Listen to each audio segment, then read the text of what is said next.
அனைவருக்கும் வணக்கம். இன்னைக்கு சொல்லப் போற விஷயம் என்ன அப்டின்னா, நீங்களும் உங்க ஃப்ரெண்டும் வந்து ஒரே ஆஃபீஸ்ல ஒண்ணா ஜாயின் பண்றீங்க.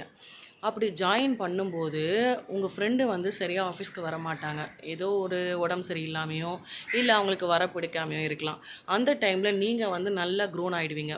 அப்படி க்ரோன் அப் ஆனதும் என்னன்னா, உங்களுக்கு அந்த ஆஃபீஸ்ல வந்து தனி இமேஜ் கிடைக்கும். உங்க ஃப்ரெண்டு திருப்பியும் 6 மாசம் கழிச்சு உள்ள வரும்பொழுது, உங்க லெவலே அங்க வேற மாரி இருக்கும். அப்ப அவங்க என்ன பண்ணுவாங்கன்னா, அவங்க வந்து நெறைய ஜெலஸோட இருப்பாங்க. "என்னடா நம்மளும் இவங்க கூடயே ட்ராவல் பண்ணியிருந்தா மேல வந்திருக்கலாமே!" அப்படின்னு நெனச்சிருப்பாங்க. அதுக்கப்புறம் பார்த்தீங்கன்னா, உங்களுக்கு நடக்கிற செலிப்ரேஷன் எதுக்குமே அவங்க வரமாட்டாங்க. ஆனா வந்து, அ மனசுல மட்டும் வந்து நெனச்சிட்டே இருப்பாங்க. "ஐயோ! நம்ம மேல வரலையே! நம்ம ஏன் இப்படி இருக்கோம்?" அப்படின்னு யோசிச்சுட்டே இருப்பாங்க. இந்த மாரி ஃப்ரெண்ட்ஸ்லாம் உங்களுக்கு இருக்காங்களா? ஏன்னா எனக்கும் இருந்தாங்க. இவங்க எப்படிப்பட்ட ஃப்ரெண்ட் அப்படின்னா, நம்மளோட இமேஜ வச்சே வந்து இவங்க வந்து கூட இருக்கணும் நெனைப்பாங்க. சொல்லப்போனா நம்ம பாஷையில ஒட்டிக்கணும்னு நெனைப்பாங்க. இவ கூடயே நம்ம இருந்தா மேல வரலாமா? நமக்கு அந்த ரிஃப்ளெக்ஷன் கிடைக்குமா? அப்படின்னு சொல்லிட்டு தான் வந்து கூட இருப்பாங்க. உங்களுக்கு இந்த மாரி ஃப்ரெண்ட் இருந்தா மறக்காம லைக் பண்ணுங்க, ஷேர் பண்ணுங்க. நன்றி, வணக்கம்.